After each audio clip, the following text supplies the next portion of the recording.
What's going on, Packer fans? Welcome back to part 2 of our pre-training camp expert series. I am joined today by the one and only Wes Hodkiewicz. You can find him, of course, on Packers.com as the senior writer. You can also find him on Twitter at Wes Hod. I'm sure you can find him on Threads as well. Wes, it has been far too freaking long. How the heck are you doing? I'm good, buddy. You kind of you got a little lenient there with the expert terminology, but I appreciate it. Certainly always a pleasure when I get that message. Hey, do you want to jump on the show? Always happy to do it. Yeah, you're the best. I always appreciate when you come on. I know everyone loves it as well. So what we're doing, we have our expert series this week. I'm going to ask you 3 kind of generic questions that I'm going to be asking everyone, then 2 West specific questions, and then a personal question. Are you ready to be on the hot seat? I'm ready, buddy.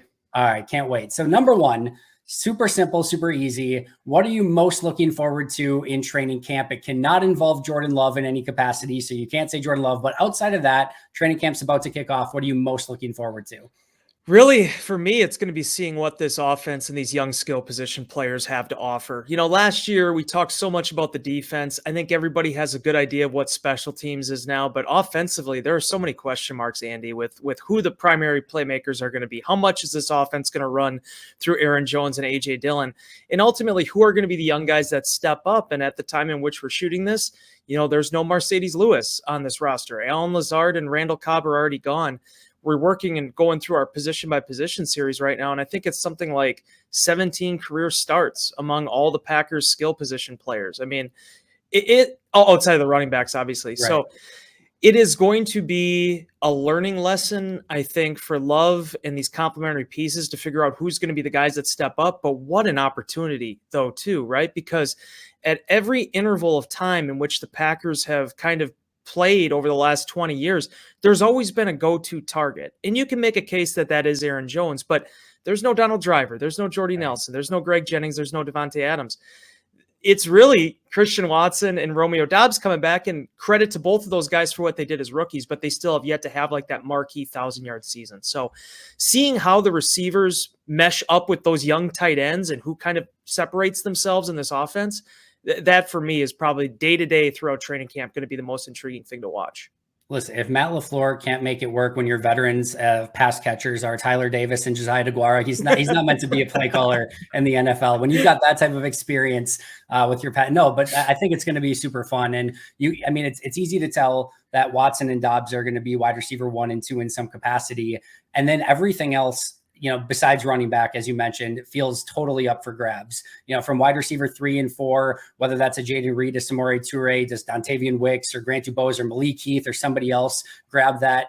From tight end, it certainly seems like Luke Musgrave is going to have a huge opportunity, but how much does Tucker Kraft get involved? And I do think there's potentially roles for Tyler Davis and Josiah DeGuara as well. So like there is so much opportunity on offense, not to mention working with a first-time starting quarterback. And it's not like Aaron where he has his established guys, right? And it does seem like him and Romeo have a connection. It does seem like in the past, Josiah and him have had a little bit, but like there is so much, just like everything's seeping with opportunity right now. Well, and Andy, you break this stuff down a lot better than I do, but when you look across the middle, you know, with Jaden Reed coming into this offense, and as you mentioned, Luke Musgrave and Tucker Kraft as potential guys down the seam, that's an area of the field I think Green Bay wants to get more production this year. And it seems like those picks, and specifically day 2, are guys that could potentially be a conduit to making that happen. And realistically, I think when you look at where the offense needs to take the next step this year, it is in that capacity. It is being able to catch the ball between the hashes. And that's going to be the really exciting thing, in addition to the fact that you're mixing and matching guys like Watson and the Doubs on the perimeter, and potentially also with some of that, you know, jet motion screen looks as well.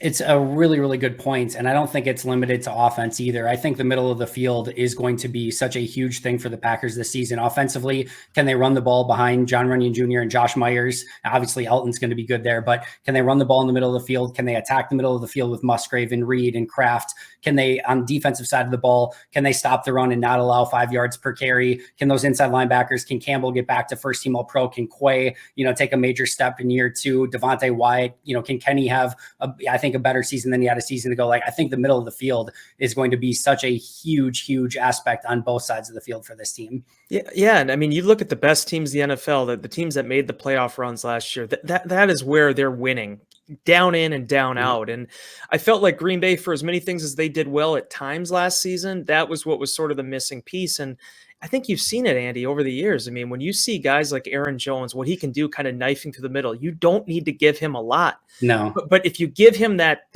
area of the field to kind of will his way through, man, it pays off in spades. And certainly when you look at defensively, it was one of those situations where I didn't want to like sit here and place it on one guy. It was a lot of different things. But that being said, the Packers had to try something different. And I feel like they are trying something different. You need a big step from Devontae Wyatt. You need TJ Slayton to become a snap eating, run defending, one tech nose tackle in that base defense. But it is giving the Packers a new sense of hope, I feel like, going into this training camp. If a couple of those guys step up, in addition to those things that you mentioned with the inside backers, I definitely feel like that's an area where they can win, because you already know with Preston Smith, with Rashawn Gary coming back, what those guys are going to offer to you, when they're also defending on the edges.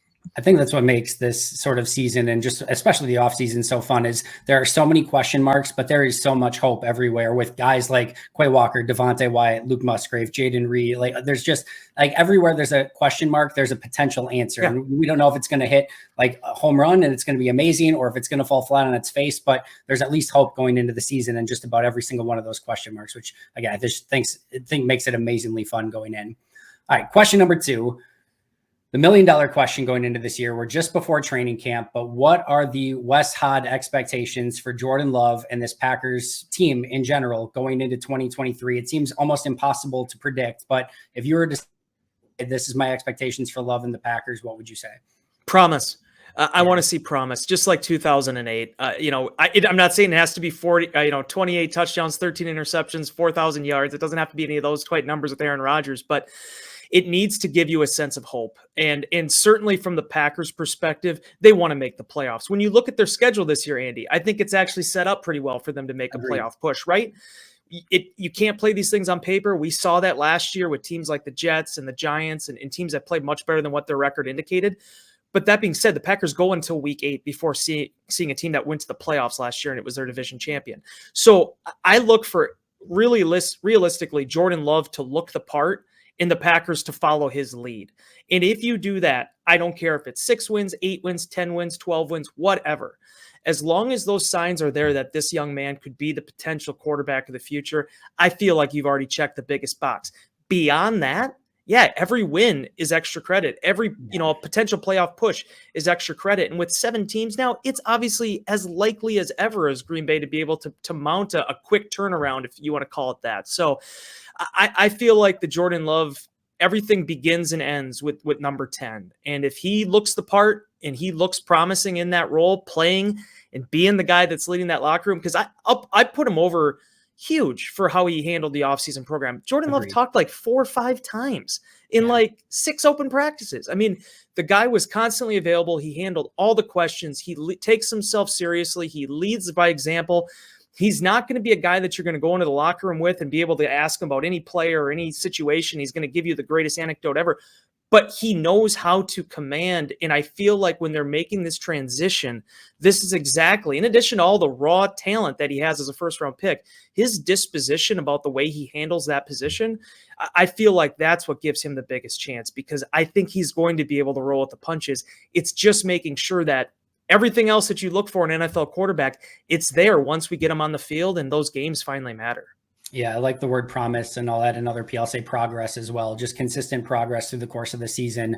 I have no doubt that at points there's going to be some stumbling blocks along the way. Defensive coordinators are going to throw the kitchen sink at him to try to confuse him. And that's a tough thing to do as a first-time, year-long starter, and seeing how you bounce back from some of that stuff. But I think he's going to get better and better as the season rolls along. I agree with what Goody and LaFleur and Clements and literally everyone has said. Even Aaron, I think, has said, like, he's just got to play, right? And I think that's what's going to be the ultimate litmus test. And I think he's as prepared as anyone could possibly be going into the season. And now it's just like, all the opportunity is on his plate. We keep talking about that word opportunity, but it's all there for him. And I think he's going to own it. I'm really, really excited to see what he's going to do. And I want to just quickly mention this too, because we know the Colin Cowherd moments, the comment about, there wasn't a big moment with him. I can't remember if you were at that practice or not, but the one inside the Hudson Center back during OTAs where he had that absolute bullet just on a line pass down to Christian Watson, hit him in stride down the sideline. It looked like there was some broken coverage involved, so I don't want to completely put it all on Jair Alexander, but it was over literally the Packers' top cornerback, one of the top cornerbacks in the NFL. He has such incredible arm talent. And I feel like anybody on either side of the ball that's seen him practice over the last 3 years, you can see it. It wasn't consistent enough in 20. There was still some stuff to iron out in 21. But last year, it did look like he turned a corner in the offseason program. And then obviously we saw it in that game against Philly. So that's the biggest thing, carrying that forward and eliminating the mistakes, because as we've seen, from his last year in Utah State, there were too many interceptions. He has to clean that up. You can't throw like he did during, I think it was mini camp, that pass late across the middle of Christian Watson in the end zone during 2 minutes. But everything you want in a prototypical quarterback, 6'4", everything, Jordan Love possesses it. It's so funny too, because like his college tape was like the antithesis. It was just all wow stuff. It was like the question was going to be, can he become like a pocket passer and do like the down to down and everything like that? It was all flash plays. And now it's just like, all right, he's trying to work through his progressions and be a pocket passer and do everything like that. It's like, well, we haven't seen some of the well, again, we've seen some of it certainly in practice, and until we see it, in a 17-game season, we're just not going to know how that all comes together. But the ability is clearly there, and it was just like seeping off of all of his college tape with some of the big plays that he made. So it's definitely there within his purview. And even when he's gotten in some of the games, he's made some, like the throw down the sideline to Aaron Jones in the cover 2 hole against Philadelphia. Yeah, Jones didn't end up catching that one, but like that, you can't throw that ball any better. And like there's some real wow stuff that still happens. Yeah, and I don't know how much you've broken it down in your film review, but something I've seen, and again, novice perspective in terms of the X's and O's, but he does not forsake his fundamentals in the face of pressure. He stays tall in the pocket, and he makes sure that he delivers the football the way he needs it. He doesn't get like off tilt with that kind of stuff. It's just going to be about taking chances. That's what I've said all along. I think there's going to be a little bit more gunslinger mentality to Jordan Love, and Packer fans are going to have to get a little familiar with that. It's not going to be the Aaron Rodgers type show anymore, but he's not going to make those type of things where he's breaking down, he's missing his reads, he's forcing passes because he's, a rush is in front of him. It's not going to be like that. So that was the most encouraging thing I've seen from him, outside of just some of those pure prototypical prodigious kind of attributes that we talked about. That's going to be the interesting thing, because you're coming off the most risk averse quarterback in the history of time. And now it's just like any like a 14 interception season is going to feel like, oh my God, like, holy cow, like what just happened? Like that. So it is going to be a little bit, I think, of getting used to, but I think if for Jordan too, he'll get used to it. And I think you'll see the interceptions and the turnovers sort of, go down as the season goes on, but it's going to be so fun. And it's weird too, the way the league has tilted. It was, for a while, it was, okay, let's get these interception totals as low as possible, right? You saw the Nick Foles year, Kirk Cousins, and now you're seeing some of these quarterbacks, the top flight guys again, getting up near 15 picks again a season. Yeah. So it's all about what you're willing to, the cost benefit analysis, and what kind of risk tolerance you have. But certainly when you look at what this defense projects on paper, it should give Jordan Love breathing room to be able to play the position the way he wants to play it. Maybe Keyshawn Nixon returning a few of those out to the 50, opposing team's 40-yard line can help a little bit as well. All right, you've had the whole offseason to marinate on everything that's happened, additions, subtractions, obviously moving on from Aaron Rodgers. I'm sure watching some of the tape, doing everything. What is one thing that is just sort of stuck with you as either a reason for optimism or a reason for pessimism? You can go in any direction that you want, but something that's just sort of like on the tip of your tongue, being like, I can't wait to talk about this because this is something that I want to talk about. I think it is incredible, Andy, that they finally got David Bakhtiari and Elton Jenkins back together in the blind side of Jordan Love. If you're a first-time quarterback, first-year starter, like Jordan Love in the National Football League, you cannot ask for a better combination on your left side to be blocking for you. And I had the biggest smile on my face when ultimately they settled on Elton going back to left guard, because he is incredibly talented. He obviously has those things in his contract that if he plays outside at left tackle someday, he can get more money. I get it. But he made the Pro Bowl because of the left guard spot. It is the position that I think he is the best at. I think he did fine when he was at right tackle. Obviously, I can't say enough about what he did at center when Corey Linsley went down a couple years ago, just being thrown in there, kind of going back on his experience and leaning on that for 3 weeks. But left guard is where I think that's how he became the second highest paid guard in the game. And to have David Bakhtiari, appears that they finally got his situation down. If you're going to reset, because I don't want to get into the rebuild conversation, but if you're going to reset at the quarterback position like you are with Jordan Love, with a 24-year-old at that position, you can have all pro receivers, you can have all pro running backs, you can have all pro tight ends, prodigious, Hall of Fame tight ends. But if you don't have a good 1-2 punch on that left side for a right-handed quarterback, it can be a long year. So that's what I like the most. They got to keep that group healthy. Yeah. But yes, there's a lot to figure out on the right side of the line. But on that left side for Jordan Love, I feel like that is such a good staple for him as he gets his feet wet and gets comfortable at this level and understanding what this game is going to need from him. Yeah, I know Green Bay was probably never going to do it anyway, but I think there was maybe an argument to be made of maybe doing the full rebuild and maybe saying like, hey, can we get off of Aaron and David and some of these guys and really start to get, more fiscally responsible down the road. Like I would understand all that. And if they would have gone in that direction, I would have got it. But at the same token, when you are giving your first time starting quarterback his real opportunity to have that security on the left side of the offensive line with a David Bakhtiari there, with an Aaron Jones in the backfield, Elton Jenkins at left guard. I know there's a lot of youth at wide receiver and tight end like we talked about, but there's a lot of talent there too. But to give some of those veterans to him so that he has that level of comfort. And just like we just talked about, right? Like the teams are going to throw the kitchen sink at him. Well, having a left side where you've got David and Elton and how they can communicate everything. John Runyon Jr. is not exactly a rookie anymore. Yash has played plenty at right tackle. We'll see if he or Zach Tom gets the nod there. But like this is a fairly experienced offensive line and one that should give him as much of a chance as possible, no matter what opposing defenses throw at him. And Andy, you and I have covered enough of this football league and enough Green Bay Packers, ball now to understand that Zach Tom at some point is going to be a starter. It's just the way that things are. As much as you love to romanticize 2014 and, starting your entire group for 17 games, all but 1 week 2 contest, and having that same 5 together, it doesn't work that way. So to have somebody like Tom, regardless of how right tackle shuffles out, to have somebody that legitimately can back up all 5 positions, in addition to all the other experience they're bringing back at that position, I think that's so valuable for them right now and seeing how this thing goes. You got to give them a competition, got to give them the chance to get a starting spot during training camp. But if they keep that starting 5 healthy and then have Zach Tom there as well, there's so many different opportunities and possibilities with that group. And even if he does win starting right tackle, it feels like if there's any other injury, all right, Yash goes in at right tackle and then Zach fills in at whatever other of the 4 spots get hurt. So I still think he's going to be cross-trained and he can, again, move pretty much anywhere that you need him. And that sort of allows you to not have to do that with Elton and just keep him at left guard and maybe not have to do quite as much shuffling with Elton either. And he reminds me so much, there's so many people talking about the comparisons to Elton, and I get that 100%. But to me, he reminds me a lot more of J.C. Treader in his body type. People are going to look at that and go, well, that's not a left tackle. That's not a right tackle. But his footwork, his fundamentals, and his intelligence make it work. Yeah. And I think he can make it work an entire season if he has to. So a great pick by Green Bay last year. I feel like, for as many questions as there still are right now with Sean Ryan in the 3rd round, I felt like they hit that one out of the park with Tom in the 4th. Couldn't agree more. All right. Couple West specific questions here. You obviously had the opportunity to be at all the OTAs, mini camps, training camp, or not training camp, but mini camp, OTA, and rookie mini camp.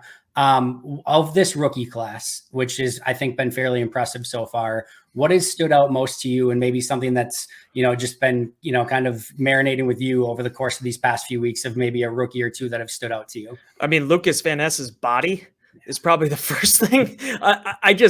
I'll say this, man, and I wrote about this in our Insider Inbox column. It was like looking in a mirror for you. Oh, absolutely. Just the same.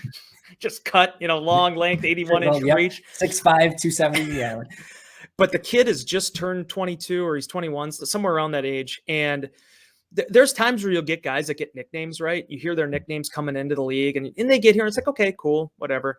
I mean, the Hercules thing, I don't know who started that at Iowa, but it is so apt and accurate and specific to what LVN offers. And kids got to put it together. You got to show that you can do it at this level. Obviously, there's all that type of things. The thing is not one, just on a scale and with measurements, but I love what I see from him. And I can't wait to see him get in pads because I think when you look at a guy, I said this too, I don't know if maybe it was even to you, but during camp, I was like, if you lined up all the Packers, all 13 of the Packers draft picks, all their undrafted free agents, and you said, okay, tell me which one of these guys was the 13th overall pick.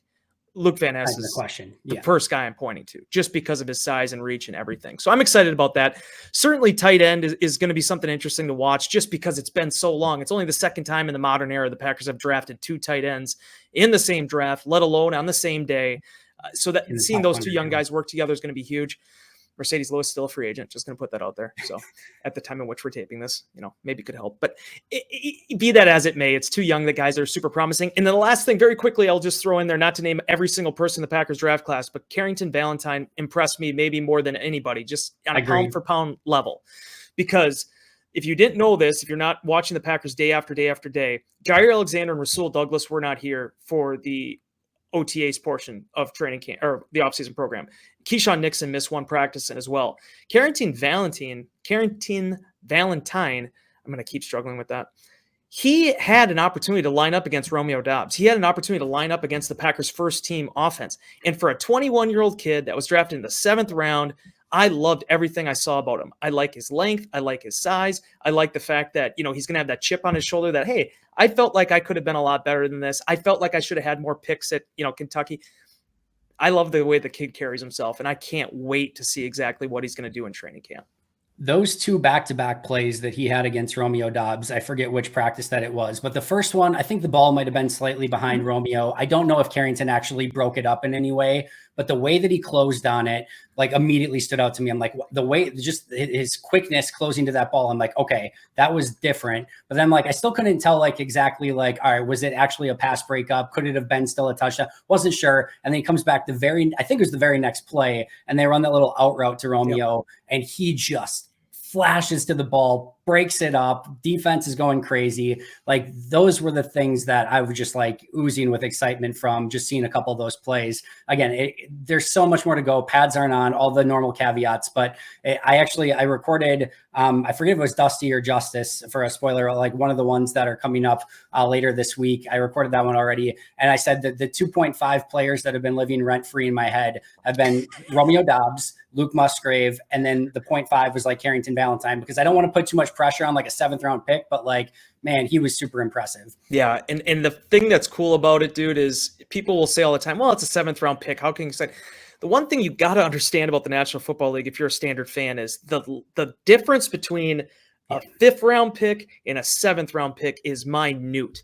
Yeah. These boards, as much as there's tiered early on, it kind of becomes a pick 'em once you get to that 3rd day. So I always go back to the old Elliott Wolf phrase, which was, if you're drafting somebody in the 7th round, you look for an attribute. You look for something that jumps off the page. And for me with Valentine, it was the fact that he was the youngest guy on this team right now. It was the fact that, people at Kentucky thought, if this guy comes back, he's going to offer us so much the next year. He makes the decision to come out. And I feel like when you're looking towards long-term potential, he's one of the guys that could be sort of those minor league development guys, but could still end up being on the 53-man roster. And it's at a position, for as stacked as they are in the top 4, assuming they can get, Eric Stokes back here during training camp, it's wide open still.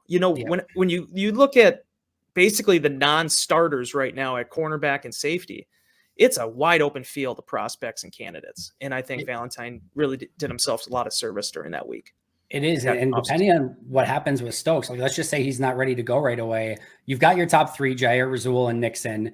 Then if there's an injury, if all of a sudden, like, week 1, there's like next guy up it's not like they're playing a handful of snaps. Like, they're playing like basically every snap. And maybe that's Corey Ballantyne. Maybe that's Keandre Thomas. Maybe that's Carrington Valentine. Maybe it's Shamar John Charles. I don't know. But Carrington Valentine has as much opportunity as anyone in that group to grab that spot and say, hey, I'm going to be next man. It'll be fun to watch. Yeah, and I'm excited for it, because I feel like between that and the safety position, you have veterans, you have young guys, you have fast guys, you have cover guys, you have guys that are scheme specific. You have so many different candidates. You have a guy like Thump, right, with Ennis Gaines, that I don't know how much Ennis Gaines can play defensively, but my goodness, when you look at what him and Tariq Carpenter did the last part of the season on special teams, when a lot of those original special teamers were then playing on defense, I thought those guys put together a nice couple weeks in December. So again, that's the intrigue of training camp and seeing who's going to separate themselves. It is, and sort of quietly too. And it's got a lot of snaps in the slot those last 2 games of the season on the line, Vikings and Lions. He played like 30, 40 snaps in the slot those 2 games. All right, last one, Packers related. Which training camp battle are you most excited to watch and see play out as we start heading into next week? Oh, that's a great question, dude. I mean, I think I'm going to answer this two ways, if you don't mind. The first one is on the offensive line. This is incredible to have 12, 13 guys coming back if you count the practice squad returnees.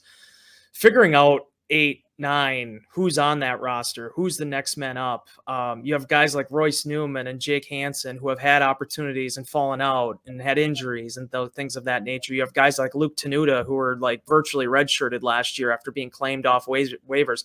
And you got Caleb Jones, who is just as big as can be at the left tackle position. I think is kind of in that same mold of Josh Nijman as someone who could be a long-term prospect, but could pay major dividends for them down the road.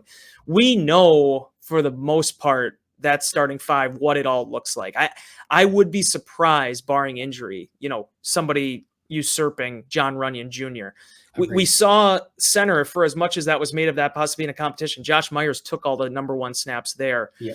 So beyond right tackle and, the Zach Tom, Josh Nijman thing, I'm just very curious to see who earns those spots behind him, because the Packers, for the first time in however many years, didn't draft anybody on the offensive line with those 13 picks. Seeing who all shakes out after the Packers collected all these guys last year will be very interesting to watch. As far as position battle, though, who gets the reps next to Kenny Clark? Because as we saw during the offseason program, there was one practice where Devonte Wyatt dropped out after stretching. Yep. And he came back. He was at the next OTAs. Everything was fine. But then suddenly Colby Wooden is in there, right? So the Packers are in this unique position where you have the three guys who are coming back. You also have Chris Slayton. You can't forget about Jonathan Ford, who didn't play last year but was on the active roster. But they could be in a position where either of these rookies are playing immediately, and that's so rare. Even last year, right? It was so difficult for Devonte Wyatt trying to get on the field behind Dean Lowry and Jaron Reed. So that you were talking earlier in the show about how important it's going to be for the run defense and everything. They could really be relying on young guys at that spot if they don't add anybody else here during the offseason or during training camp. So the next man up is going to be really important there. For as much as you got to fill out a depth chart on the offensive line, on the defensive line, they're probably going to need those young guys that contribute right off the bat and help them out, because at the end of the day, there's only one Kenny Clark out there. So it's who else can you put around him to make his life easier and also maximize, the type of performance you're getting out of your two-time Pro Bowl defensive lineman. Yeah, I like those young defensive linemen, whether it be Carl Brooks, Colby Wooden, and even Jonathan Ford, who I thought looked a little bit slimmer than he did a season ago, a little bit more in shape. I'm intrigued to see what those guys are able to do. We all are hoping that Slayton and Wyatt take a big step up. Kenny Clark has another monster season. But that, the number 4 and 5 guy, whoever it is, like, that's not a insignificant amount of snaps that they play. And if all of a sudden, again, if there's an injury to the top 3, they're playing a lot of snaps. So it's going to be really important to, sort of figure out that rotation and how they can use some of those guys as well. Speaking of Colby Jones, by the way, I was going back and thinking of Kadeem Telford, who coming out there this is a big kind of lumbering, this is Jones 2.0, and Telford's listed as 6'7", 322, and I'm we went to rookie mini camps, of course. I'm this Telford, he's a big guy. He's big. And then we get to OTAs again, and Jones is standing next to him, and I'm Jones is just dwarfs this 6'7", 322 Kadeem Telford. And I'm you totally forget just how mammoth of a human being that guy is. I will say this though, dude, going back to when I started on the beat full time, and no disrespect to Evan Smith. I love Evan. But the era of Evan Smith and Jeff Saturday and Don Barclay and these guys that are 6'3", 6'4", big guys compared to me, to these giants that Green Bay has right now. I mean, Telford, Jones, Luke Tenuta is a massive human being. I remember when they signed, I was in the locker room. I think I was waiting to talk to, it wasn't Boyle. Who's the Packers? I'm trying to think of 2019. I was in there waiting to talk to an undrafted free agent. Oh, it was, I'll get it later. But anyway, Josh Nijman walks in, right? It was all these guys, first day there, they're doing physicals, everything. I'm holy crap, that is a big human being. My goodness. And then you see the Telfords, you see the Caleb Joneses, and it's how big can these guys get and still have decent pad level? I mean, but I thought Jones is a guy, you saw how seriously he took his weight loss last year. He got himself down in that 340 range, it sounded like. It is going to be incredible watching who, is going to emerge out of that, because the Packers got themselves some huge offensive linemen. They do. I really like that backup offensive lineman battle. I think I said Colby Jones. I'm going back to last year, the edge rusher, but Caleb Jones, obviously. Caleb Jones. Yeah. All right. Last final question, the personal question. I know you're a big wrestling fan. So who is your all-time favorite wrestler and what is your all-time favorite wrestling match? I have to, well, it's actually funny because it'll be one and the same. For me, my all-time favorite wrestler is Steve Austin. I know that is a really generic answer, but it's the truth. I mean, it's Steve Austin's the reason why in 2023 I still like pro wrestling, right? He was the guy. I got into it because of Ric Flair. I got into it because of Randy Savage and all the guys that, came up in the 80s and 90s, just like a lot of kids. But Steve Austin's the one that kept me interested. And he was the one that I remember when he retired in 2003. That was kind of the reason I sort of started losing interest in wrestling a little bit. It kind of took all the way to basically the CM Punk pipe bomb thing in 2011 for me to get back into pro wrestling again. Austin was the impetus for a lot of that. He was the guy, like so many Americans, so many people around the world, he was the one that kept you getting and watching television every week. And for me, the match that will always, and it's my favorite match of all time, it is him and Bret Hart at WrestleMania 13, the first blood match. Also, because as you know, I'm a huge UFC guy. I've been a huge UFC guy since I was a kid. So Ken Shamrock as the special referee was huge for me. And I'll never forget watching that match because it introduced me to the psychology of pro wrestling. And if anyone's ever like, oh, pro wrestling, it's fake, it's whatever.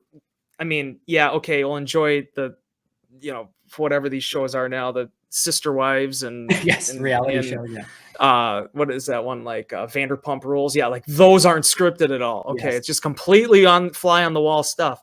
No, I mean, it was that match that if you watch it, you understand the drama, the excitement, everything that is great about pro wrestling. And I was a huge Bret Hart fan too. So that match has always been my favorite. And even though it's probably not going to score the highest on like a Meltzer rating, his match with Rock at 19, I think also tells a great story when you go back and look at the fact that The Rock could not beat him. He could not beat him.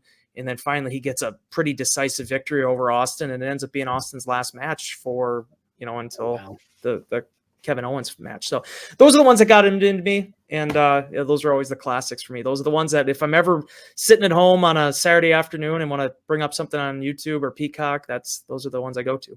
Yeah, I was a big Kurt Angle guy myself. Though. Awesome. Kurt Angle and Shawn Michaels, probably two favorites. But the Angle Austin stuff, when they did all the comedy shtick and everything together with Vince and everything, was some of my favorite stuff. But it was actually a match that Austin did with Angle where I like had the full circle with Austin, because Austin was such an entertainer. He had everything, right?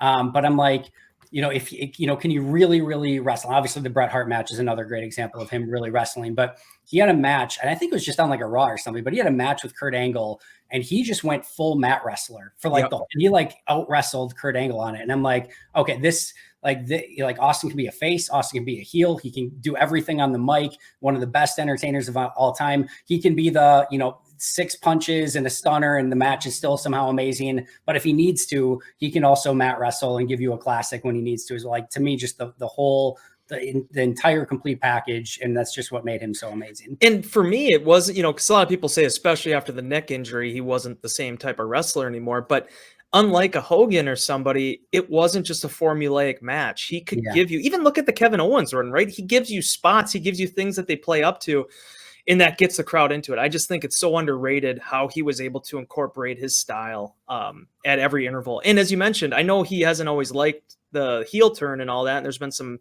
going back and forth about that in the history books, but the comedy stuff with Angle and those segments with Vince when they were then like together, it was entertaining as heck. It showed a different side of his character. Unfortunately, it was such a, if you look at it in terms of like, well, you had Cena for 15 years, you had Reigns for all this time. You only got Steve Austin for about 6 years in the WWF. And it was a special time.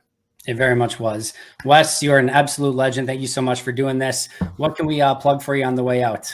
Well, I am on Threads now. I'm very excited about that. Actually, and I think you are now too, right? Oh, yeah, I'm there. Even though, did you have an Instagram or did you I had one, but never used it. Okay. So like a genius move by me to not have a backup plan in case something happened to Twitter. But now Threads, I guess, is that. Yeah, no. So everything's at Wes Hod, Instagram, Twitter, and Threads. It's funny. I remember telling our interns this because I'm getting old now, dude. I'm getting up there in age. We got these 23-year-old interns coming out. I remember telling them, like, because they're like, are you gonna go on TikTok? I'm like, I'm too old for TikTok. I'm telling you this.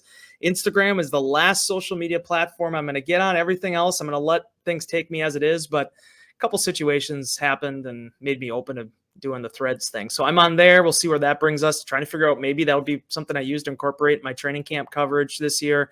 But yeah, otherwise we've got a week or two off here. That's why I'm in my regular t-shirt rather than a polo. And then we'll get back to it with the shareholders meeting. So looking forward to another year. Yeah, I can't wait. Like I said, you're the best. Thanks so much for doing this. Make sure to follow Wes on Threads, of course. You can follow me on Twitter and Threads at Andy Herman NFL. You can follow the podcast at Pack-A-Day Podcast. That'll do it for us. But until next time, and as always, go Pack Go.